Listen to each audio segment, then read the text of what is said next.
Welcome back, horror fans, cinephiles, and Giallo enthusiasts. This is Tanner Leeser, your host for all things Giallo, here on The King and Giallo, and we are doing another unscripted talking head movie review. This is for the 1972 Giallo film, the second Giallo film directed by Aldo Lado, Who Saw Her Die?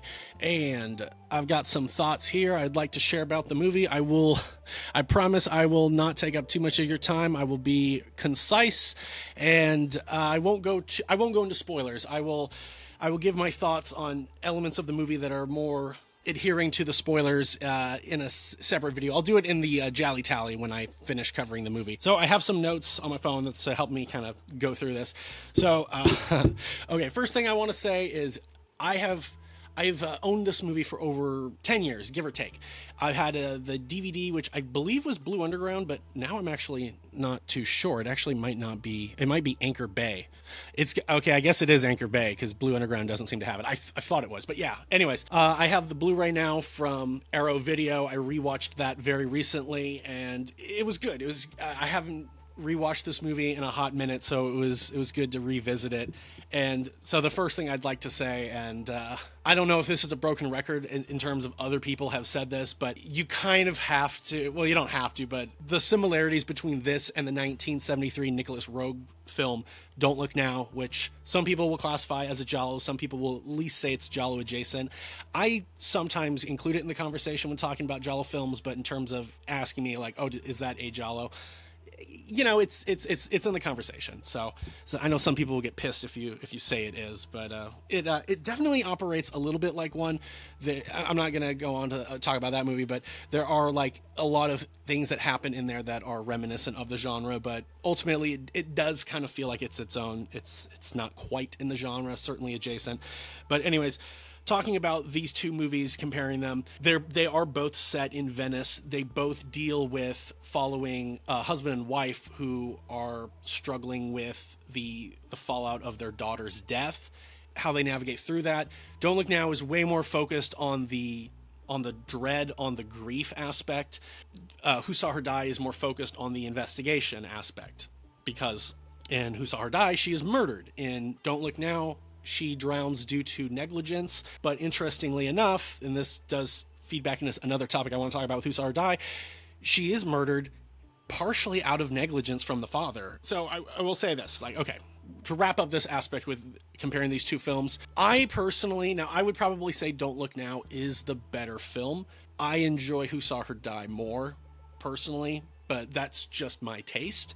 But anyways, I do think Who Saw Her Die is probably the best Giallo film that is set in Venice. I know Amok is. I know there's some other ones, but I just can't think of them right now. But Who Saw Her Die has always been one that I really, really enjoyed. So yes, let's talk about the father. The father in Who Saw Her Die, it's so funny because the first 10, 15 minutes, he really is like, seems like the greatest father. He's doting on his daughter. He's just such a great guy. And the chemistry between the father and daughter is really beautiful, and I don't know how exactly they pulled that off, because with child actors it's really hard to get a truthful performance out of them. And the way the father and the daughter, they're doing these things, he takes her out and they're eating snails, I don't know if it's escargot exactly, but they're eating something. Anyways, you know, the way that they like lean in and they're like resting their foreheads on each other and just smiling and laughing and having a good time, like that stuff is so beautiful because it just feels so real.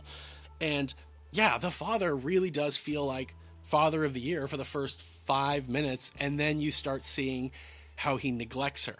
And he doesn't really neglect her in this super black and white conscious way of like, I don't care. It's just, he is an artist, he's a sculptor, and he has to make these meetings with people in order to finalize a showing that he potentially will be doing in Beirut or somewhere else. And so he's meeting with people, and instead of just like having his daughter in the room like, hey, I'm like, I need to talk with these people, like, you know, but after that we're gonna go out and it's gonna be just us, he'll bring her along to at least like 2 or 3 meetings.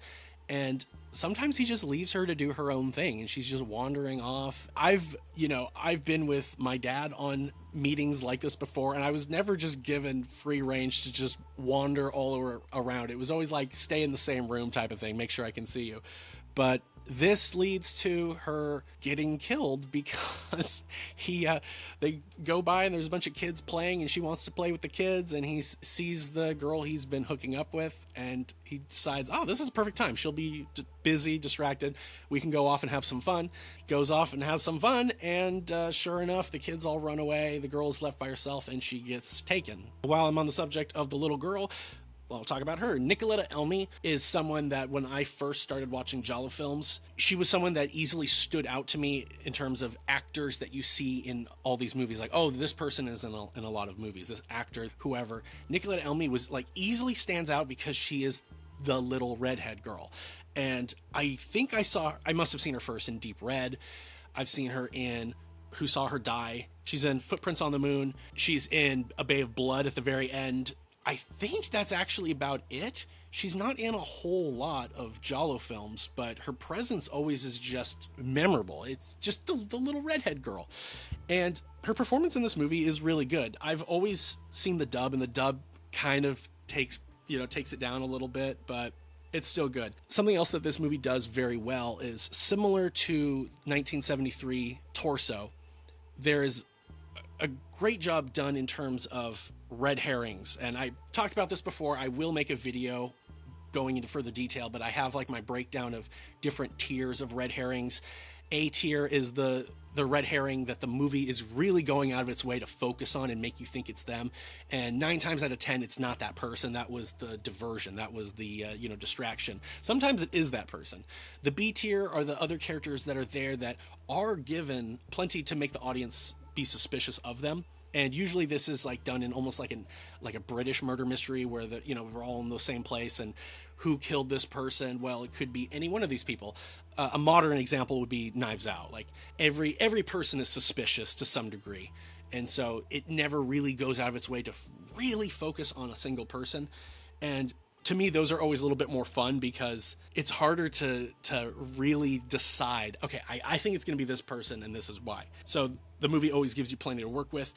C tier are the characters that have been there in the movie. They've been there in the background, but the movie never really gave you any reason to suspect them.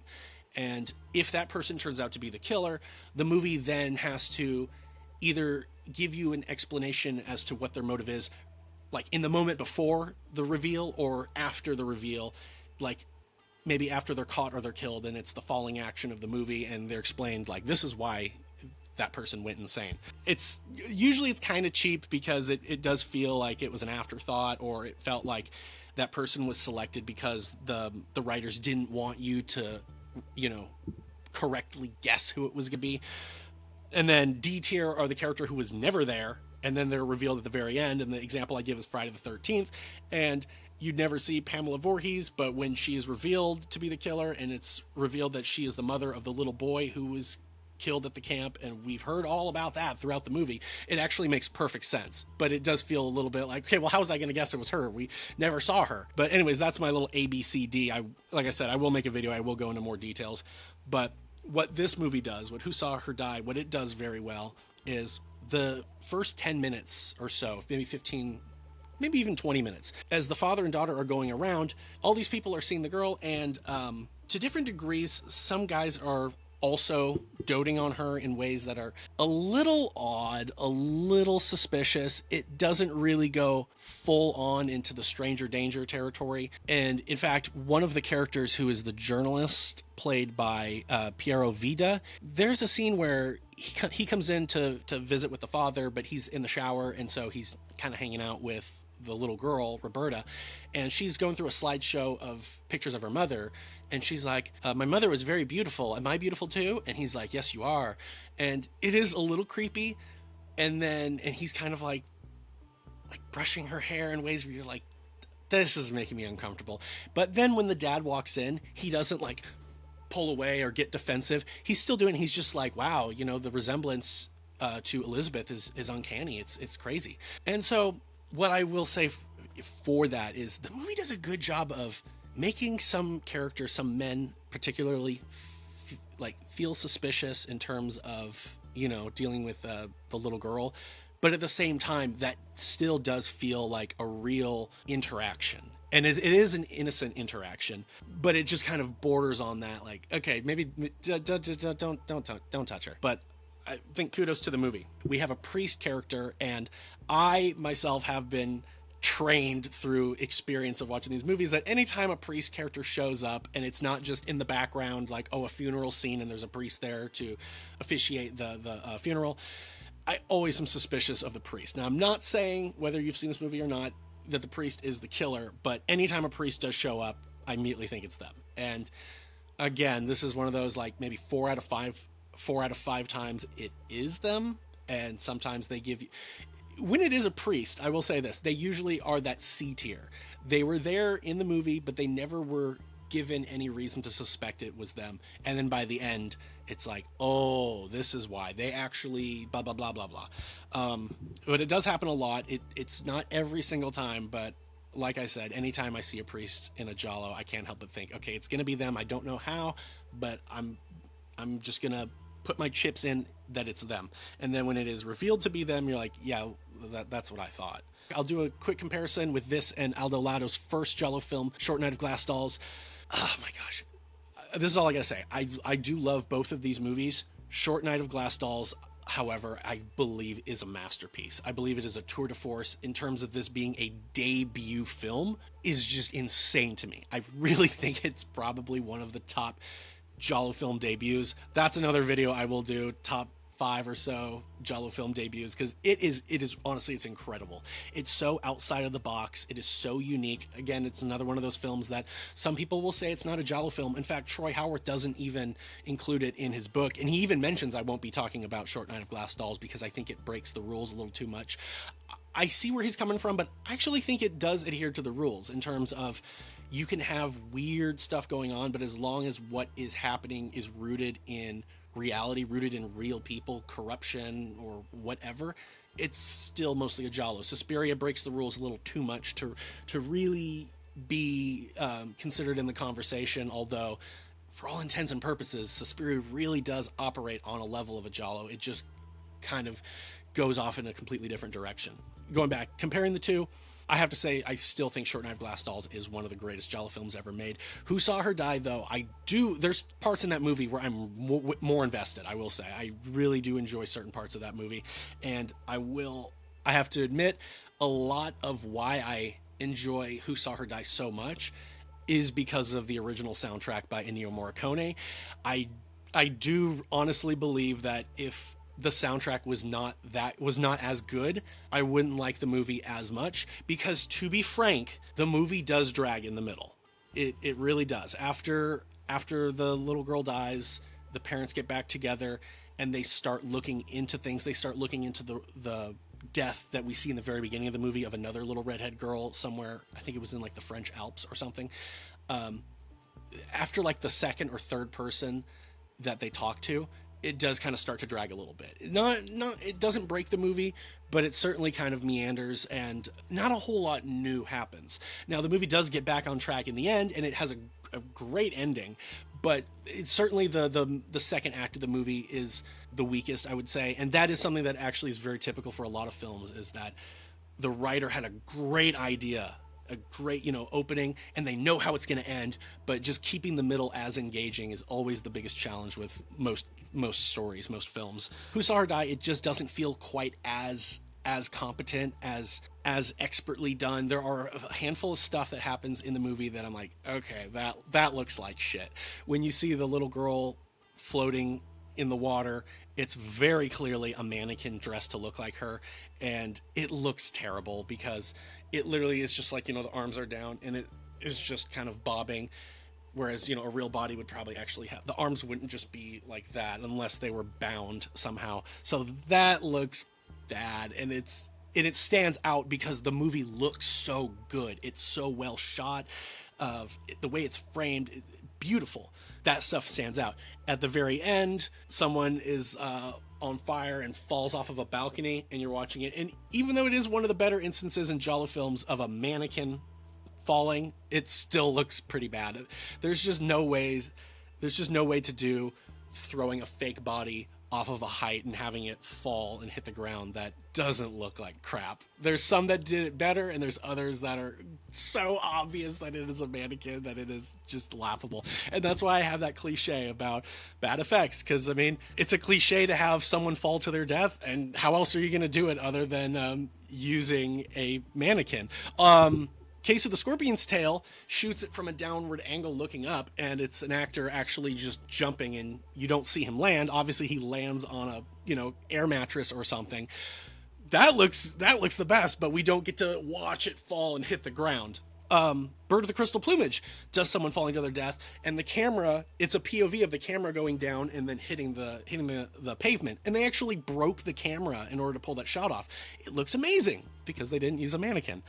So anyways, yeah, there is a noticeable, even though the movie looks beautiful, there is elements of cheapness that are in there. And then the last thing I'll talk about, I got to talk about the soundtrack. Like I said, I already kind of introduced it. This is, in my opinion, the greatest Giallo film soundtrack. There are tracks from other Giallo films that I like way more, but this one through and through is my favorite. I really like Five Dolls for an August Moon. I like a lot of the tracks in Deep Red, but there's also a lot of tracks in Deep Red that I could do without. I'm just not really into the super strong jazzy vibes, but that's just me. I do really like the Killer's theme in Torso. I like the Killer's theme in Your Vice is a Locked Room and Only I Have the Key. Love the music in Strange Vice of Mrs. Ward, but in terms of if I was to put on a Giallo film soundtrack and just listen to it, go through every track, Who Saw Her Die is the one that I probably won't skip any songs, or I won't think, okay, I don't really like this one.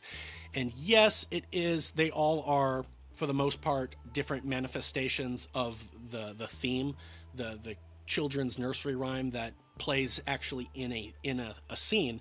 It's just good. It's so good. And I do think, again, I think this is the best Giallo film soundtrack. Going back to what I was saying, it really does heighten the movie because film is 60% sound, 40% visuals. And some people might argue with that and say, no, I think it's 50-50, or at least the visuals are more important. Well, this is the thing though. You can see a great segment, excerpt from a film that's just shot beautifully. For example, Come and See is beautifully shot, and the soundscape and the haunting music fits it and uplifts it to this thing that is complete nightmare fuel. You take any of those scenes and you apply music that does not fit it at all, it completely changes the tone.